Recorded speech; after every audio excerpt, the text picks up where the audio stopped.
మనం అన్నం తిన్న తర్వాత లేదా టిఫిన్ తిన్న తర్వాత ఆ ప్లేటు ఎక్కువసేపు కడగకుండా ఉండకూడదు.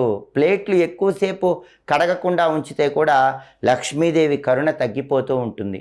శుచి శుభ్రత ఎక్కడ ఉంటాయో ఆ ఇంట్లోనే లక్ష్మీదేవి స్థిర నివాసం ఏర్పాటు చేసుకొని ఉంటుందని ప్రామాణిక గ్రంథాల్లో చెప్పారు. అలాగే శుక్రవారం పూట నలుపు వస్త్రాలు ధరించరాదు.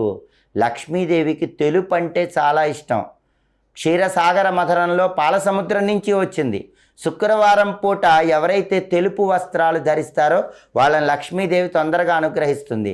ఎవరైనా తెలియక శుక్రవారం నలుపు రంగు వస్త్రాలు వేసుకున్నారనుకోండి, వాళ్ళకి లక్ష్మీదేవి కరుణ తగ్గిపోతుంది.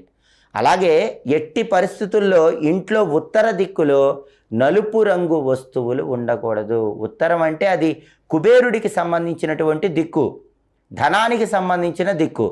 ధనానికి సంబంధించిన ఉత్తర దిక్కులో